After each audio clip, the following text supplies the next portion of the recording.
మినహాయింపు ఉన్న దేశం పెద్ద దేశాల్లో ఇంకొకటి లేదు. అమెరికాతో మీకు పోలికిస్తాను ఉదాహరణకి. ఓకే, మనం అమెరికాతో పోల్చినప్పుడు డాలర్ విలువ 88-87 రూపాయలు లెక్కెట్టకూడదు. ఒక డాలర్కి మనం ఇక్కడ రూపాయల్లో కొనేది ఎంత కొనగలుగుతారో చూడాలి. అలా చూస్తే 20 రూపాయలకు మనం కొనేది అమెరికాలో ఒక డాలర్ కొంటారు. కొనుగోలు శక్తి అమెరికాలో డాలర్కి మన 20 రూపాయలు కాస్త అటు ఇటుగా సమానం. 12 లక్షల రూపాయల దాకా మీకు మినహాయింపు ఇచ్చారు ఆస్తి పన్ను ఆదాయ పన్నులు అంటే $60,000 సమానం కొనుగోలు శక్తి రీత్యా. అమెరికాలో $10,000 ఉన్నా కూడా మీరు 10% పన్ను కట్టాలి ఆదాయం. $11,000 దాటితే 12% కట్టాలి. $45,000 దాటితే 22% కట్టాలి. మనకు $60,000 దాకా 0 కట్టాలి. కాబట్టి ప్రపంచంలో ఏ దేశంలో లేనంత ఆదాయ పన్ను రాయితీ ఈ దేశంలో ప్రభుత్వం అనూహ్యంగా ఇచ్చింది. అంటే ఎవరు ఊహించాల మధ్యత వర్గాన్ని ఆకట్టుకుందామని. తర్వాత ఈ డబ్బు కనుక ఆదాయం డబ్బుతో మార్కెట్లో వస్తువులను కానీ సేవలను కానీ కొనుక్కున్నట్లయితే డిమాండ్ పెరుగుతున్న ఉద్దేశంతో కానీ లేకపోతే కొంత సేవింగ్స్ పెరుగుతున్న ఉద్దేశంతో కానీ ఆ పని చేశారు. అదే సమయంలో ఆర్థిక మంత్రి అభినందించాల్సింది ఏంటంటే రాష్ట్రాలకు ఇచ్చే నిధులు మొత్తం జాతీయ స్థాయిలో పన్నులు పన్నేతర అన్నీ కలిపితే వచ్చేటువంటి నిధుల్లో 53% రాష్ట్రాలకు పంపిస్తున్నారు. 47% జాతీయ స్థాయిలో ప్రభుత్వం దగ్గర ఉంటుంది. మూడోది అప్పుల భారాన్ని తగ్గిస్తున్నారు. ద్రవ్యలోటు తగ్గించి రాష్ట్రాల్లో కాకుండా మన తెలుగు రాష్ట్రాల నుండి కూడా ఉన్న కొద్దికి అప్పుల్లో కూరుకుపోతున్నాయి. జాతీయ స్థాయిలో అట్లా కాకుండా క్రమక్రమంగా అప్పుల భారాన్ని తగ్గిస్తున్నారు. ఫిస్కల్ డెఫిసిట్ అంటాం, అంటే ఆదాయం కంటే ఖర్చు అంత ఎక్కువ ఉంది అని చెప్పన్నది. అది ఉన్న కొద్దికి తగ్గిస్తున్నారు. ఇప్పుడు నడుస్తున్న సంవత్సరం రేపు మార్చి 31 దాకా 4.8% తగ్గించారు జీడిపిలో. వచ్చే సంవత్సరం 4.4% చేస్తున్నారు. ఒకప్పుడు 9.2% ఉన్నది 4 ఏళ్ల క్రితం. అదే సమయంలో పెట్టుబడులు పెంచారు. రికార్డు స్థాయిలో వరుసగా 3 ఏళ్ల పాటు పెట్టుబడులు దేశంలో పెంచారు. రాష్ట్రాలు కూడా పెట్టుబడుల కోసం గణనీయంగా డబ్బులు ఇస్తున్నారు. కాబట్టి ఆ రకంగా చూస్తే ఆర్థిక క్రమశిక్షణ విషయంలో ఇది చాలా ప్రశంసనీయమైన బడ్జెట్. సార్ అలాగే బడ్జెట్లో తెలంగాణ రాష్ట్రానికి సరైన ప్రాతినిధ్యం ఇవ్వలేదు సార్. అంటే బడ్జెట్లో అన్ని రాష్ట్రాల పేర్లు చెప్పరు అదే పనిగా. ఏదో బీహార్లో ఎలక్షన్లు ఉన్నాయి కాబట్టి రాజకీయంగా 4 సార్లు బీహార్ మాట్లాడారు అంతే. మీకు మొత్తం చూడాల్సింది నేను ఎందుకు ఇందాక చెప్పాను మీకు ఎంత డబ్బులు రాష్ట్రాలకు కేటాయించారు. 25,60,000 కోట్ల రూపాయలు రాష్ట్రాలకు జాతీయ స్థాయి నుంచి నిధులు అందుతున్నాయి. 25,60,000 కోట్ల రూపాయలు ఇవన్నీ రాష్ట్రాలకు వస్తున్న డబ్బులే. ఇవి కాకుండా జాతీయ స్థాయిలో ప్రభుత్వం మరొక 11,20,000 కోట్ల రూపాయలని పెట్టుబడులు పెడుతున్నారు. అది ఎక్కడ పెడతారు? రాష్ట్రాల్లోనే. అంటే 36,81,000 కోట్ల రూపాయలు జాతీయ స్థాయి నుంచి రాష్ట్రాల్లో ఖర్చు అవుతుంది. ఇది ఏదో రాష్ట్రంలో ఖర్చు అవుతుంది కదా. అవును సార్. మీరు విడివిడిగా పద్ధతులు చూస్తుంటే వస్తుంది. కానీ 4 సార్లు తెలంగాణ పేరు చెప్తే ఆంధ్రప్రదేశ్ పేరు చెప్తే ఉబ్బిపోవటము, పేరు చెప్పకపోతే తగ్గిపోవడం కాదు. అసలు ఏం జరుగుతుందో మనం గణాంకాలు తెలుసుకోవాలి సార్. ముఖ్యంగా రాష్ట్రంలో 8 మంది భారతీయ జనతా పార్టీకి సంబంధించిన ఎంపీలు ఉన్నారు సార్. కేంద్రంలో అధికారంలో ఉంది. సో వాళ్ళ వల్ల ఎలాంటి ఉపయోగం జరుగుతుందంటే ఏం చెప్తారు సార్? అది వారు చెప్పాలి, నన్ను అడిగితే ఎట్లాగా సార్. అంటే ఏమైనా జరుగుతుందని సార్ సంవత్సరం దాదాపు సంవత్సరం అప్పుడు మన దేశంలో ఏ పార్టీ అధికారంలో ఉన్నా కూడా రాష్ట్రంలో జిల్లాల విషయం కావచ్చు, దేశంలో రాష్ట్రాల విషయం కావచ్చు, ఎవరికి అన్యాయం చేయలేరు. మనం ఆ స్థాయి దాటిపోయాం సార్. ఒకప్పుడు అట్లా ఉండేది.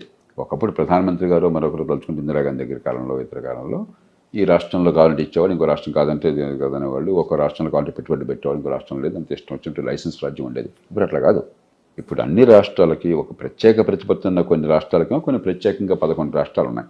ఈశాన్య భారతంలో రాష్ట్రాలు, తర్వాత సిక్కిము, ఆ తర్వాత ఉత్తరాఖండ్, హిమాచల్ ప్రదేశ్, జమ్మూ కాశ్మీర్. ఈ వేరు. అన్ని పార్టీలు ఏ అంగీకారానికి వచ్చినా వాళ్ళకి ప్రత్యేకంగా కొంత ఇచ్చేస్తారు. మిగతా రాష్ట్రాలంటికి కొన్ని పద్ధతుల ప్రకారం వెళ్ళిపోతాయి. ఒకళ్ళు ఎక్కువ ఒకళ్ళు తక్కువ ఉండదు. కాబట్టి పూర్వకాలంలో లేదు. ఆ పరిస్థితి పూర్తిగా దాటిపోయాం. సహజంగానే పార్టీలు ఒకటి దేశంలో న్యాయం జరగాలి, కొంత ఫార్ములా ప్రకారం చేయాలి. రెండోది రాజకీయంగా మన పరపతి పెంచుకోవాలి, ప్రభావం పెంచుకోవాలి. ఈ 2 కారణాలతో సహజంగానే గట్టిగా పోటీ పడతారు. అలాగే రాష్ట్రం లోపల కూడా ఇప్పుడు కొన్ని జిల్లాలు మాకు రాలేదంటారు. అది వాస్తవం కాదు. అది మన దేశంలో వనరుల్లో పంపిణీ వరకు చాలా నిజాయితీగా సమర్థంగా జరుగుతుంది. వనరుల వినియోగం ఎట్లా ఉందో వేరే విషయం. దానిలో అవినీతి ఎంత ఉంది, సద్వినియోగం చేస్తున్నారా, మరొక పథకాలు ఉన్నాయో అది వేరే విషయం. కాబట్టి ఇవన్నీ ఊరికేంటి ఏదో మాట్లాడుతుంటాం మనం, దీని వాస్తవాలు కాదు సార్. దేశ రాజధాని ఢిల్లీలో వేశారు. ప్రజలు భారతీయ జనతా పార్టీ వైపు ఉన్నట్టు తెలిసింది. మొన్న వాళ్ళ తీర్పు కూడా భారతీయ జనతా పార్టీకి ఓటు వేయడం జరిగింది. కానీ చాలా వరకు కూడా ఆమ్ ఆద్మీ పార్టీ కూడా ఈసారి గెలుస్తుంది, ముచ్చటగా 3వ సారి హ్యాట్రిక్ కొడుతుందని కూడా సర్వేలు వచ్చినాయి సార్. ఏం చెప్తారు సార్ ఈ రిజల్ట్ పైన? అంటే మన ఎన్నికల వ్యవస్థ first past the post system అంటాం. అంటే ఒక కోటి ఎక్కువ ఉంటే గెలుపు, ఒక కోటి తక్కువ ఉంటే ఓటమి. అప్పుడు ఏమవుతుందంటే కొద్దిపాటి ఓట్ల తేడా ఉన్నా కూడా సీట్ల సంఖ్య చాలా పెద్ద ఎత్తున మార్పు ఉండొచ్చు. అవును సార్. మనకి అందిన సమాచారం ప్రకారం, తుది సమాచారం నేను చూడలేదు, వస్తే 2% తేడా ఉంది రెండు పార్టీలకు మధ్య. 2%? ఓట్ల శాతం 2% తేడా, కానీ సీట్ల శాతం వచ్చేసరికి 48-22 అయింది. అవును సార్. మన ఎన్నికల వ్యవస్థ అట్లాంటిది. కాంగ్రెస్ పార్టీ పెద్దగా బరిలో లేకుండా పోయే కొద్దిపాటు తప్ప. కాబట్టి ప్రధాన పార్టీ రెండే ఉన్నప్పుడు 2-3% తేడా ఉన్నా కూడా ఓట్ల సీట్ల శాతం గణనీయంగా మారిపోతుంది. అంతే తప్ప ఇదేమి ఏకపక్షంగా జరిగిన ఎన్నిక నేను అనుకోవట్లా. అది 2% అనేది పెద్ద ఎక్కువ తేడా కాదు. 3% అనేది. కాంగ్రెస్ ఆమ్ ఆద్మీ పార్టీ కలిసి పోటీ చేయించుంటే సార్ ఫలితం వేరే విధంగా ఉండేదా సార్? చెప్పలేము, మనం అనుకున్నట్టుగా ఉండదు. ఇప్పుడు అధికారంలో ఉంది ఆమ్ ఆద్మీ పార్టీ. అవును సార్. కాబట్టి మామూలుగా ఏమవుతుందంటే అధికారంలో ఉన్న పార్టీ ఓట్లు అధికారంలో ఉన్న పార్టీకి ఉంటాయి, అధికారానికి ఆ పార్టీకి వ్యతిరేకంగా ఓట్లు ఉంటాయి. ఇప్పుడు ఎప్పుడైతే ఇంకో పార్టీ ఉందో ఆమ్ ఆద్మీ పార్టీ వ్యతిరేక ఓట్లు చీలు ఉండొచ్చు. ఇప్పుడు ఎవరు లెక్కలు వాళ్ళు వేసుకుంటారు. వాస్తవానికి చీలే సార్. అంటే ఢిల్లీ అసెంబ్లీ చూసుకుంటే సార్, ఢిల్లీ అసెంబ్లీలో అక్కడ అరవింద్ కేజ్రీవాల్ పోటీ చేసినారు, అక్కడ పర్వేష్ సింగ్ వర్మ ఆయనకు వచ్చిన మెజారిటీ 1800 సార్. వేరే కాంగ్రెస్ పార్టీ క్యాండిడేట్ సందీప్ దీక్షిత్కి 3000 పైచీలకు ఓట్లు వచ్చినాయి సార్. వచ్చినాయి, కానీ ఈ 3000 మంది అరవింద్ కేజ్రీవాల్కి ఓటేసారని మీరు చెప్పలేరు. ఆయనకు వేసేవాళ్ళకి అలాగే వేసిండేవాళ్ళు. ఓకే, ఆయనకు వ్యతిరేక ఓటే చీలు ఉండొచ్చు కూడా. కాబట్టి ఇవన్నీ మనం వరకు అరిథమెటిక్గా అంచనా వేస్తే జరిగేది కాదు. పార్టీలు పోటీలో ఉన్నాయి, ప్రజలు ఓటు వేశారు, ఒకరు నెగ్గారు ఇంకోటి నెగ్గలేదు. నెగ్గితే బులబాటం అక్కర్లేదు, నెగ్గకపోతే బాధ అక్కర్లేదు, తీర్పును స్వీకరించాలి. సార్ ఇక్కడ డిఫరెన్స్ ఏంటంటే సార్, 2014 నుంచి పార్లమెంట్లో బీజేపీకి ఓటేస్తున్నారు సార్, క్లీన్ స్వీప్ 7 లోక్సభ. 2 సార్లు అంతే అయింది. 2 సార్లు అంతే అయింది. అంటే ఢిల్లీలో దేశంలో మామూలుగా కూడా దేశంలో మీరు గమనించినట్లయితే ఒక 3-4% ఓటర్లు న్యూట్రల్గా ఉంటారు. దేశానికి ఒక రకంగా, రాష్ట్రానికి ఒక రకంగా వేస్తారు. ఉదాహరణకు 2009లో నాకు బాగా గుర్తున్నది, మన్మోహన్ సింగ్ గారు ప్రధానమంత్రిగా మళ్ళీ ఎన్నిక జరిగినప్పుడు రాష్ట్రము దేశం ఒకసారి జరిగినాయి. రాష్ట్రంలో రాజశేఖర్ గారు మళ్ళీ ప్రభుత్వంలోకి వచ్చారు, మన్మోహన్ సింగ్ గారు ప్రభుత్వంలో మళ్ళీ వచ్చారు. కానీ అసెంబ్లీకి పడ్డ ఓట్ల కంటే కాంగ్రెస్ పార్టీకి లోక్సభ ఓట్లు ఎక్కువ. అప్పుడు ఆనాడు కూడా 2009లో 3-4%. అందులో మోదీ లాంటి ప్రభావశీలమైన నాయకుడు ఉన్నప్పుడు మన్మోహన్ సింగ్ గారు కొంచెం నెమ్మదిగా ఉండేది. అవును సార్. ఈయన కొంచెం గట్టి నాయకుడు కదా. అవును సార్. ఫైర్ నాయకుడు, ఇష్టమన్నా లేకపోయినా కూడా ఒక పెద్ద నాయకుడు కదా. అవును సార్. జనాకర్షణ నాయకుడు కదా. అది ఉన్నప్పుడు అది కొంచెం ఎక్కువ ఉంటుంది. కాబట్టి లోక్సభ ఎన్నికల్లో పడే ఓట్ల తీరు, అసెంబ్లీ పడే ఓట్ల తీరు కొంత తేడా. మామూలుగా దేశమంతా కొద్దిగా ఉంటుంది, ఎక్కువ ఉండదు. కానీ ఢిల్లీలో ఎక్కువ ఉంటుంది. ఢిల్లీలో ఎందుకని, ఢిల్లీలో ఎక్కువ మంది మధ్యతరగతి వర్గాలు. ఢిల్లీలో దేశం మొత్తంలో అతి ఎక్కువ తలసరి ఆదాయం అన్నది నగరం ఢిల్లీ. ఓకే, దేశం మొత్తంలో 3. ఢిల్లీలో దేశం అన్ని ప్రాంతాల నుంచి వచ్చిన వాళ్ళు. కాబట్టి ఇక్కడ మామూలుగా ఉన్న దాంట్లాగా మన కులం మన ప్రాంతం అన్న భావం కొంచెం తక్కువ పనిచేస్తుంది. అక్కడ అప్పు లేదా సార్? ఢిల్లీ రాష్ట్రానికి అప్పు లేదు, ఉండదు. మహానగరం ఇప్పుడు హైదరాబాద్ నగరాన్ని ఒక రాష్ట్రం చేస్తే ఆ రాష్ట్రం స్వసంపన్నంగా ఉంటుంది. డబ్బులన్నీ ఇక్కడే ఉంది. రైట్ సార్, అవును. కాబట్టి ఢిల్లీ కూడా వీళ్ళ గొప్పతనం కాదు, సంపద అంతా నగరాల్లో ఉంది. అందుకే నేను చెప్పేది అన్ని నగరాలు కాదయ్యా, చిన్న చిన్న పట్టణాలు కూడా రావాలి మనకి. మన పిల్లలు బతుకు తెరువు కావాలంటే నిరుపేదలు, రెక్కాడితే డొక్కాడిన వాళ్ళు అందరూ హైదరాబాద్కి మరి ఏ రకమైన ఆలనా పాలన లేకుండా చిన్న ఆదాయాలతో వచ్చి బతకడం కష్టంగా ఉంది. అక్కడే ఆదాయాలు వచ్చి ఏర్పాటు కూడా చేయాలని గట్టిగానే వాదిస్తున్న కారణం అదే. అంత మహానగరాల్లోనే సంపద, డబ్బంతా అక్కడే ఉండిపోయింది అది. సార్ అలాగే ఆంధ్రప్రదేశ్ విషయానికి వస్తే, ఆంధ్రప్రదేశ్లో కూటమి ప్రభుత్వం పనితీరు ఏ విధంగా ఉంది సార్? అక్కడ అసలు రాష్ట్ర విభజనప్పుడే ఎలాగైతే హైదరాబాద్ వల్ల తెలంగాణకి లాభం చేకూరిందో, హైదరాబాద్ పోవడం చేత ఆంధ్రప్రదేశ్ నష్టం చేకూరింది. ఆ పైన గత 5 ఏళ్లలో గత ప్రభుత్వం రేపన్నది లేనట్లుగా కనీసమైన బాధ్యత లేకుండా ఆర్థిక విషయాల్లో పూర్తిగా దివాలా తీసే ఏర్పాటు చేసింది. దాంతోపాటు పెట్టుబడులు, తెలంగాణలో ఏ పార్టీ ఉన్నా కూడా పెట్టుబడులు, భవిష్యత్తు, ఆర్థిక ప్రగతి దాని మీద ఎంతగానో దృష్టి పెడుతున్నారు. ఇందాక చెప్పాను మీకు. అది పూర్తిగా అసలు అభివృద్ధి అంటే అదేదో పెత్తందారులకు కావాల్సింది, పేదలకు కావాల్సింది కాదు. అభివృద్ధి అక్కర్లేదు, బటన్ నొక్కితే చాలని విచిత్రమైన రాజకీయాన్ని తీసుకొచ్చి నాశనం చేశారు. ఒక ఆర్థిక క్రమశిక్షణ లాగా దివాలా తీశారు. అభివృద్ధికి ఊతమవ్వక భవిష్యత్తును నాశనం చేశారు. ఆ పరిస్థితుల్లో కూటమి వచ్చింది. కూటమి వచ్చినప్పుడు ఏం పొరపాటు చేశారు? అప్పటికే సంక్షేమం పూర్తిగా ఎక్కువైపోయి అభివృద్ధి పూర్తిగా కుంటుపడిపోయిన రాష్ట్రంలో సంక్షేమాన్ని మరింత రెట్టింపు చేస్తామని వీళ్ళు హామీలు ఇచ్చారు. అవును సార్. లేని డబ్బులు లేవు. అవును సార్. సహజంగా ఆర్థికంగా తీవ్రమైన సంకటం ఉంటుంది. సూపర్ 6 తీవ్రమైన సంకటం ఆర్థికంగా ఉంటుంది. కానీ మేలు ఏంటంటే చంద్రబాబు నాయుడు గారికి కానీ పవన్ కళ్యాణ్ గారికి కానీ క్రెడిబిలిటీ ఉన్నది. చంద్రబాబు నాయుడు గారు గతంలో హైదరాబాద్ నగరం ఉమ్మడి ఆంధ్రప్రదేశ్లో, ఇవాళ హైదరాబాద్ నగరం ఎట్లా ఉందంటే ఖచ్చితంగా ప్రధాన పాత్ర అయిందని అందరూ ఒప్పుకుంటారు. చంద్రబాబు నాయుడు పార్టీలు పక్కన పెట్టండి. గొప్పతనం ఏంటంటే దాన్ని రాజశేఖర్ గారు కొనసాగించారు. ఓకే. దాని తర్వాత కాంగ్రెస్ ప్రభుత్వాలు కొనసాగించినాయి. దాని తర్వాత టీఆర్ఎస్ ప్రభుత్వం కొనసాగించింది. మళ్ళీ కాంగ్రెస్ కొనసాగిస్తుంది. కాబట్టి చంద్రబాబు నాయుడు గారికి దాని మీద ఆ నమ్మకం ఉంది. పెట్టుబడులు తీసుకొస్తారు, మౌలిక సదుపాయాలు బాగు చేస్తారని చెప్పని. కాబట్టి ఆర్థిక సంక్షోభం మాత్రం చాలా తీవ్రమైనది, దానిలో అనుమానం లేదు. తీవ్రమైన సంక్షోభము, దాన్ని గుర్తించాలి. పార్టీలకు అతీతంగా ప్రజలంతా కలిసి రావాలి. ఒక్కరోజు దాని నుంచి బయటపడేది లేదు. అదే సమయంలో అభివృద్ధికి ఢిల్లీ నుంచి నిధుల కొరత ఉండదు. నిజమైన అభివృద్ధికి, పెట్టుబడులకి, పోలవరం ప్రాజెక్ట్ కావచ్చు, జాతీయ రహదారులు కావచ్చు, రాజధాని నిర్మాణం కావచ్చు, పెట్రో కారిడార్ కావచ్చు, పారిశ్రామికీకరణ కావచ్చు, దాన్ని సద్వినియోగం చేసుకోవాలి. క్రమక్రమంగా ఆర్థిక భారం నుంచి బయటపడేందుకు జాగ్రత్తగా ఏర్పాట్లు చేసుకోవాలి. సార్ వైసీపీ పరిస్థితి ఏమంటారు సార్? వైసీపీ పని అయిపోయినట్టేనా సార్ ఆంధ్రప్రదేశ్లో? ఏ పార్టీని మీరు అట్లా అనుకోకూడదు. ఉదాహరణకి ఢిల్లీలో ఆమ్ ఆద్మీ పార్టీ ఓడిపోయింది, 22 సీట్లు వచ్చినాయి. అవును సార్. పని అయిపోయినట్టు 2% ఓట్ల తేడా. ప్రజాస్వామ్యంలో రాజకీయ శూన్యత ఉండదు. ఇప్పుడు ఉదాహరణకి ఢిల్లీలో కాంగ్రెస్ పార్టీ చాలా గట్టిగా సంస్థాగతంగా బలపడి ఆప్ పార్టీ బలం అంతా వారు తీసుకున్నారు. అప్పుడు ఆప్ పార్టీ పతనం కావచ్చు, అప్పుడు వారు ప్రధాన ప్రతిపక్షం కావచ్చు. అలా అవుతుంది. కానీ ప్రతిపక్షం లేకుండా ఉంటుంది అక్కడ. ఎవరు లేకపోతే మిమ్మల్ని తీసుకొస్తారు ప్రతిపక్షంగా. కాబట్టి ఇక్కడ కూడా మీకు వైకాపాకి 40% ఓట్లు వచ్చినాయి. మీరు మర్చిపోతున్నారు అది. వైసీపీకి నేను మొట్టమొదటి నుంచి చెప్పాను, ఎవరు నెగ్గినా ఎవరు నెగ్గకపోయినా వైసీపీకి 40% ఓట్లు గ్యారంటీ ఉంది. ఎందుకంటే సంక్షేమాన్ని పకడ్బందీగా అమలు చేశారు, దానిలో అనుమానం లేదు. కానీ అది తప్ప ఇంకేమీ చేయాలి. బటన్ నొక్కడితో ఇంకా పరిపాలన లేదనుకున్నారు. దివాళా తీసే పద్ధతులు, అవినీతి, గూండాగిరి ఇవన్నీ వచ్చినాయి. కానీ సంక్షేమ విషయంలో బ్రహ్మాండంగా చేశారు. 40% ఓట్లు ఉన్నాయి వాళ్ళకి. కాబట్టి ఒక ప్రధాన ప్రతిపక్షం 40% ఓట్లు ఉన్నప్పుడు మూడో పార్టీ పెరిగే పరిస్థితి కనిపించినప్పుడు కాంగ్రెస్ పార్టీ పెరిగింది అనుకోండి ఆంధ్రప్రదేశ్లో. సార్ దీన్ని అవకాశంగా తీసుకుని మరి రకరకాల వ్యూహాలతో ఈ వైసీపీ ఓట్లందరినీ ఆకట్టుకున్నారనుకోండి, అప్పుడు పరిస్థితి వేరుగా ఉంటుంది. అదేం కనిపించట్లా. కాబట్టి మీరు ఏ పార్టీని కూడా అది అంతరించిపోతుందని కూడా పొరపాటు అవుతుంది. సార్ అలాగే తెలంగాణ రాష్ట్రంలో 4th సిటీ నిర్మాణమే ధ్యేయంగా కాంగ్రెస్ ప్రభుత్వం ముందుకెళ్తుంది సార్. అది ఈ 4 ఏళ్ల లోపు సాధ్యమయ్యే అవకాశం ఉందంటారా సార్?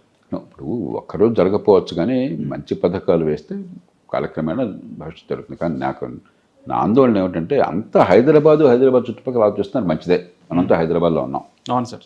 అంటే ఇక మిగతా తెలంగాణలో వాళ్ళంతా కూడా చిన్న అల్పాదాయంతో 10,000, 12,000 రూపాయల వచ్చే వాళ్ళంతా కూడా హైదరాబాద్ పట్టుకు రావాలా? నిలబడి లేకుండా ఇక్కడ దుర్భర దారిద్ర్యంలో బతకాలా? ఎక్కడో ఒక చోట ఉండి 15 కిలోమీటర్ల రోజు ప్రయాణం చేసి 10,000 కోసం పనిచేయాలా? ఒక్కరోజు పని లేకపోతే పస్తులు ఉండాలా? ఒక్కరోజు జబ్బు చేస్తే సంక్షోభం రావాలా? ఆలనా పాలన లేకుండా. అలా కాకుండా తక్కువ నైపుణ్యం, తక్కువ ఆదాయం వచ్చే వాళ్ళకి ఎక్కడిక్కడ ఉపాధి కల్పన కోసం చిన్న చిన్న పట్టణాలు కూడా పెంచామనుకోండి, మీకు మీ ఊరి దగ్గరలోనే పట్టణం ఉన్నట్టయితే, అక్కడ ఉద్యోగం పనిచేస్తున్నట్టయితే ఆదాయం సరిపోతుంది. అక్కడ 15,000 వస్తే ఇక్కడ 50,000, 40,000 వచ్చినట్లు లెక్క. అక్కడ ఆలనా పాలన ఉంటుంది. మీకు తెలిసిన వాళ్ళు, బంధువులు, మిత్రులు, తెలిసిన వాతావరణం ఉంటుంది. మూడోది కుటుంబంతో కలిసి బతకగలుగుతాం. అవును సార్. ఇక్కడ ఒంటరిగా బతకాల్సి వస్తుంది.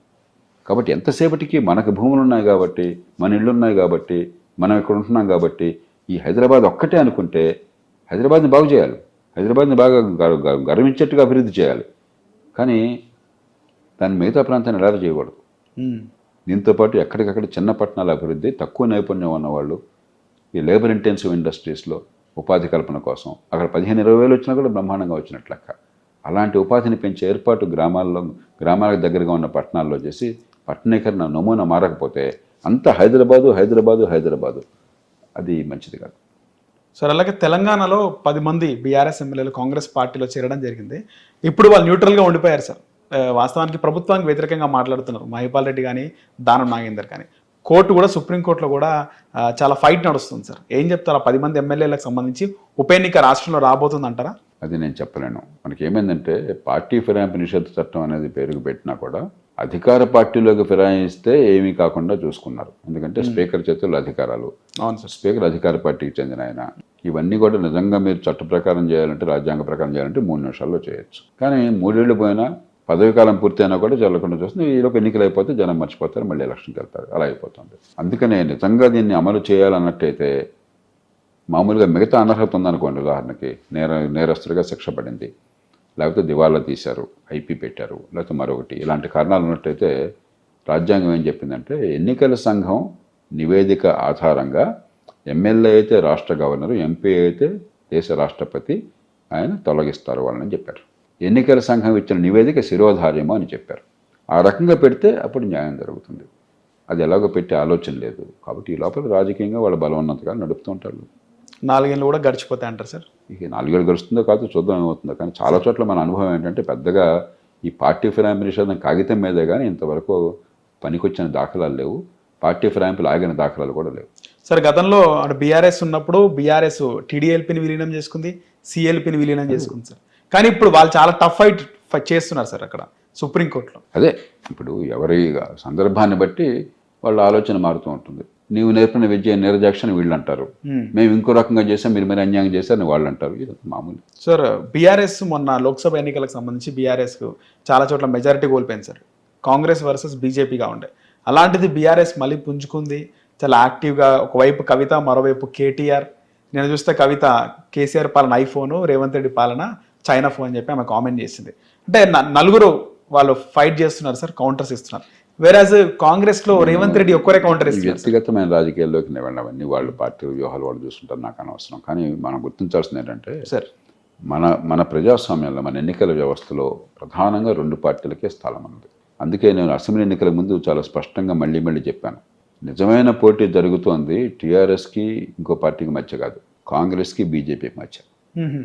ఏ పార్టీ రెండో పార్టీకి నిలబడితే వాళ్ళు ప్రధాన ప్రతిపక్షం అవుతారు, అప్పుడు ఎన్నిక టీఆర్ఎస్కి వాళ్ళకి మధ్య అవుతుంది. అప్పుడు మొదట్లో కొంతకాలం పాటు బీజేపీ అనిపించారు ఉప ఎన్నికల వాటిలో. అవును సార్. కానీ జనరల్ ఎలక్షన్ వచ్చేసరికి బీజేపీ వెనక్కి వెళ్ళింది.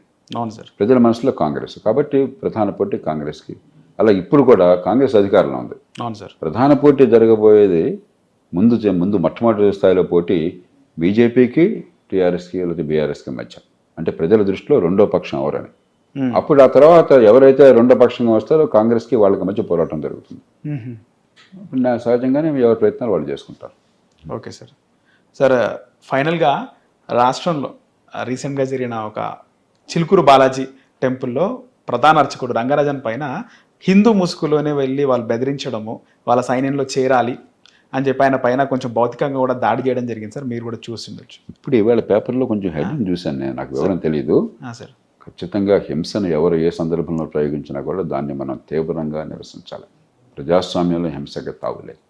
ఒకవేళ మీకేమన్నా ఆందోళన ఉన్నా కూడా, అభిప్రాయ భేదాలు ఉన్నా కూడా, నాకు తెలియదు ఇక్కడ విషయం ఏంటో కూడా. సార్ అంబేద్కర్ చాలా స్పష్టంగా చెప్పారు, ప్రజాస్వామ్య రాజ్యాంగం వచ్చిన తర్వాత ఓటు హక్కు, వాక్ స్వాతంత్రం, వాటి ద్వారా మీరు అభిప్రాయ భేదాలని మనం పరిష్కరించుకోవాలి. కానీ హింసకి, ఆటంకానికి, బంధులకి, రస్తారోకోలకి ప్రజాస్వామ్యంలో తావు లేదు. కాబట్టి దాన్ని ఏ రకమైన బేషరతుగా నిస్సందేహంగా మనం గ్రహించాలి అలాంటి సంఘటనలన్నింటినీ కూడా. ఇక ఈ సందర్భంలో నాకు విషయం ఏంటో తెలియదు సార్, అంతకని చెప్పలేను సార్. 2009 ఎన్నికలు అవి చాలా స్పెషల్ ఎన్నికలు అని చెప్పుకోవచ్చు సార్. ఎందుకంటే అవి ఉమ్మడి రాష్ట్ర చివరి ఎన్నికలు సార్.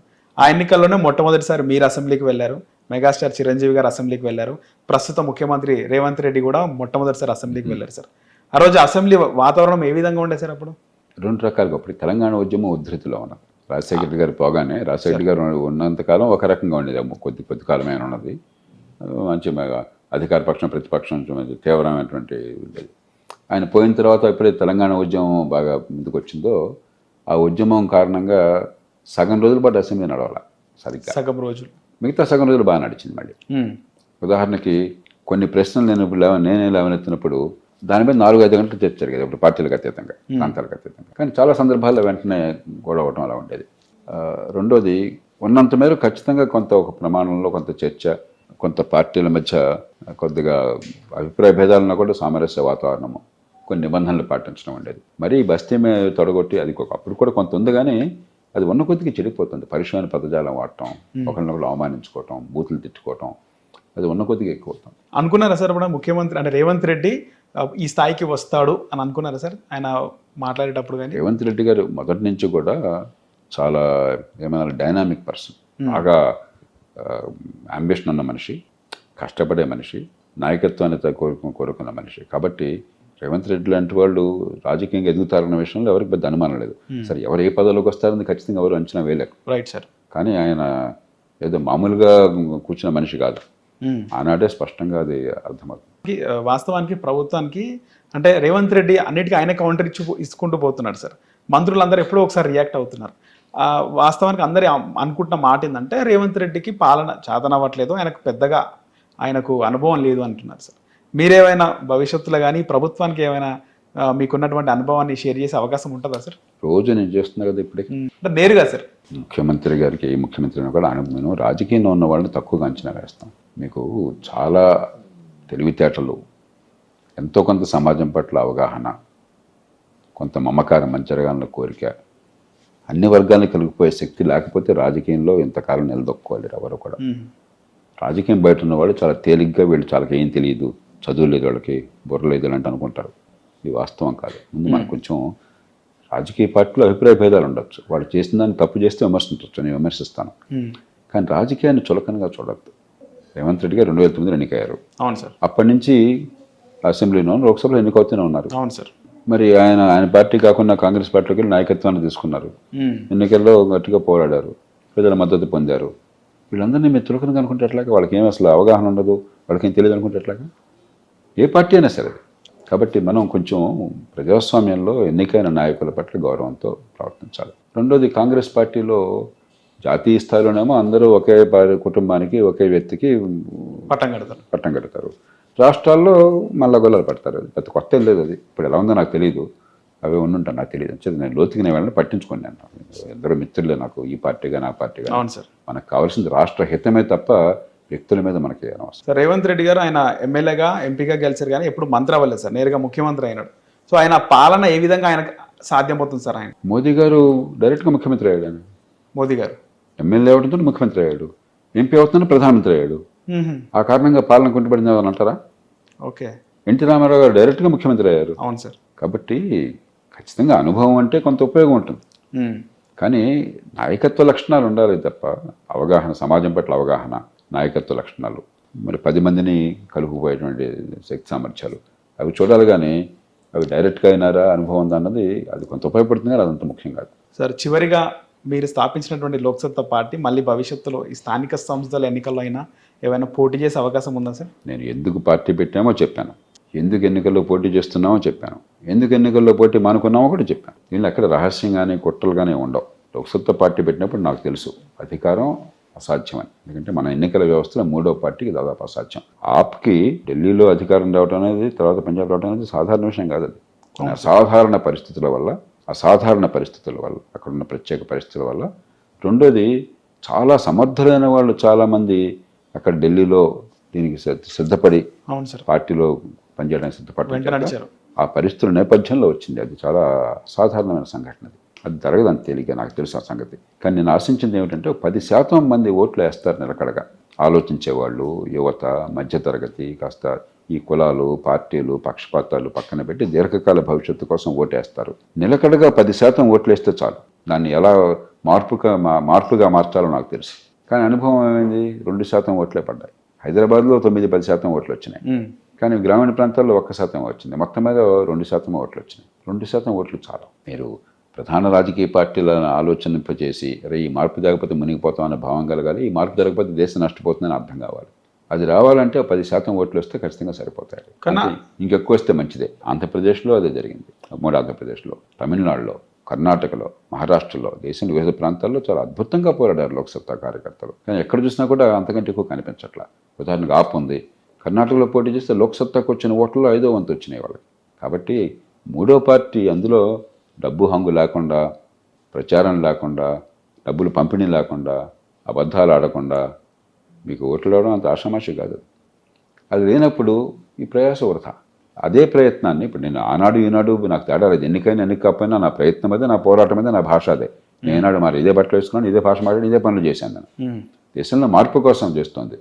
ఎన్నికల్లో వల్ల ఫలితం ఈ పద్ధతికి లేనప్పుడు మిగతా పద్ధతుల్లో చేద్దాం. కానీ ఆ రోజుల్లో చాలా మంది మీ వెంట నడవడానికి సిద్ధపడ్డారు సార్. అవే ఉండే. ఇప్పటికి కూడా నాకంటే మీరు చెప్పాలి, ఏ విషయం మీద నిజం ఎవరు చెప్తున్నారు, పనికొచ్చేది ఎవరు చెప్తున్నారు అన్న ప్రశ్న అడిగితే బహుశా ఎవరికి మెజారిటీ వస్తుందో రాష్ట్ర ప్రజలకు తెలుసు. అవును సార్. అది వేరు, ఓటు వేరు. మనం కన్ఫ్యూజ్ అవుతున్నాం. ముఖ్య నాయకులు ఎవరైనా అప్పట్లో మిమ్మల్ని ఫాలో అవ్వడం ఇలాంటివి జరిగినాయి సార్ 2009లో? పేర్లు అనవసరం. చాలా మంది ముందుకు వచ్చారు మంచి ఉద్దేశంతో. కొంతమంది కలిసి నడిచారు, కొంతమంది వెనక్కి వెళ్ళిపోయారు వాళ్ళ కారణాలు. ఇవన్నీ పేరు నేను ఎప్పుడు ఇలాగా పేర్లు పెట్టి ఇంకోటి ఇబ్బంది పెట్టి ఆ రకమైన మనిషిని కాదు. నాకు అర్థం కాదు. Right sir. ఎవరి నిర్ణయాలు వాళ్ళు తీసుకుంటారు. కానీ మనం అర్థం చేసుకోవాల్సింది ఏంటంటే, ఇందాక చెప్పాను ఒక మాట, ప్రజల్లో నమ్మకం ఉండటం వేరు, ఓటు పడడం వేరు. మన దేశంలో ఓటు వేయాలంటే సామాన్యుడు చాలా ప్రలోభాలకు గురవటం ఒకటి. డబ్బులు, ఇవన్నీ మనకు తెలుసు. కులం, మతం, ఇవన్నీ ఉంటాయి. అది కాకుండా నాకు అండగా బలమైనటువంటి పార్టీ నిర్మాణం లేకపోతే నేను ఓటు వేయలేను అనే పరిస్థితికి వచ్చాను. ఎందుకంటే ఏ చిన్న పని కావాలన్నా మధ్యవర్తి కావాలి. అందుకని ప్రతి ఊళ్ళో ఈ పార్టీలు ఎలాంటివైనా కూడా ప్రతి ఊళ్ళో ఆ ఊరి జనాభాను బట్టి పదుల మంది డజన్ల మంది కార్యకర్తలు, ఒక్కొక్క నియోజకవర్గంలో కొన్ని వందల మంది కొన్ని వేల మంది కార్యకర్తలు గ్రామాల్లో ప్రతి పనికి జనానికి అందుబాటులో ఉంటాం. నిజాయితీ రాజకీయంలో అది సాధ్యం కాదు. వాళ్ళందరికీ నేను దారిలో చూపెట్టను, వాళ్ళకి భోజనాట్లో పెట్టను నేను. అరే ఈ కాంట్రాక్టులు తీసుకుంటారా, ఇదిగో ఇది ఈ పనులు చేసుకుంటారా, ఈ పైరువేలు చేసుకుంటారా అని చెప్తే అది చేస్తే మనం కూడా ఆ పార్టీలకు అయిపోయాం కదా. అవును సార్. మనం కొంచెం లోతుకి వెళ్ళాలి. ఈ పార్టీలు దుర్మార్గులు కాదు. వాళ్ళు ఈ కార్యకర్తల్ని నిలుపుకోలేకపోతే పార్టీలు నడవు. నిలుపుకోవాలని చెప్పంటే మరి చట్ట ప్రకారం చేయడం సాధ్యం కాదు. అవును సార్. ఒక పార్టీ కార్యకర్తలను పోషించుకోవాలంటే ప్రధాన పార్టీలు ఎలక్షన్లో 25-30 కోట్లు అవుతుందో మనకు తెలుసు. మిగతా టైంలో నెలకి 15-20 లక్షలు ఖర్చు పెడుతున్నారు. మీకు ఆ సంగతి తెలుసా? ప్రత్యక్షంగా కానీ పరోక్షంగా కానీ. మీరు అడగండి, ఎవరన్నా ఎమ్మెల్యేలను అడగండి ప్రైవేట్గా, లేదా పార్టీ నాయకులను అడగండి ఆ నియోజకవర్గంలో. ఏదో రూపంలో 15-20 లక్షల ఖర్చు అవుతున్నారు ఈ 5 సంవత్సరాల లోపు. ప్రతి నెలకి వీళ్ళు కాపాడుకోండి, ప్రత్యక్షంగా కానీ పరోక్షంగా కానీ. 20 లక్షలు రాజకీయం అంత కష్టం అయిపోయింది. అది పార్టీ పని కాకూడదు. ఎప్పుడైతే స్థానిక ప్రభుత్వాలు నాశనం అయిపోయినాయో, ఎప్పుడైతే పరిపాలన యంత్రాంగం ప్రజల కోసం పనిచేయడం ఆగిపోయిందో కొన్ని విషయాల్లో తప్ప, పార్టీలు ఆ భారాన్ని మోస్తున్నాయి, ఆ పాపాన్ని మోస్తున్నారు వాళ్ళు. అది ఎప్పుడైతే దానికి నేను సిద్ధపడను, అది సాధ్యం కాదు. మూడో పార్టీగా అది సాధ్యం కాదు. ఓకే సార్, ధన్యవాదాలు సార్. హిట్ టీవీ యాప్, ఇందులో short news, live news, entertainment shows, movies, digital magazines తో పాటు మీ జిల్లా వార్తలను కూడా ఫ్రీగా చూడొచ్చు. అంతేకాదు కేజీ నుంచి పీజీ వరకు విద్యార్థులకు స్కాలర్షిప్ కూడా అందిస్తున్నాం. ప్రతి వారం 10 మందికి లక్కీ డ్రా ద్వారా ఒక్కొక్కరికి 10,000 రూపాయలు అందిస్తున్నాం. ఇంకెందుకు ఆలస్యం, వెంటనే హిట్ టీవీ యాప్ ని డౌన్లోడ్ చేసుకుని ఫ్రీగా ఎంటర్టైన్మెంట్ పొందండి. Hit TV app. Hit TV app. Please download hit TV app. Hit TV app ని ఫ్రీగా డౌన్లోడ్ చేసుకొని ఎంజాయ్ చేయండి. మీకు నచ్చిన ఎంటర్టైన్మెంట్ కోసం హిట్ టీవీ యాప్ ని ఫ్రీగా డౌన్లోడ్ చేసుకుని ఎంజాయ్ చేయండి. హిట్ టీవీ యాప్ ని డౌన్లోడ్ చేసుకుని ఆస్వాదించండి, ఆశీర్వదించండి. ఇంతమంది సెలబ్రిటీలు హిట్ టీవీ యాప్ ని డౌన్లోడ్ చేసుకోండి అని చెప్తున్నారంటే ఎంత మంచి యాప్ ఆలోచించండి. అమెరికా అమెరికాలో చదవాలనుకునే వాళ్ళకి విశ్వసనీయమైన పేరు మన శౌర్య కన్సల్టెన్సీ. UK లో 1 year masters, 2 years work permit up to 5 years visa. Contact Saurya Consultancy. Contact 89851 89851.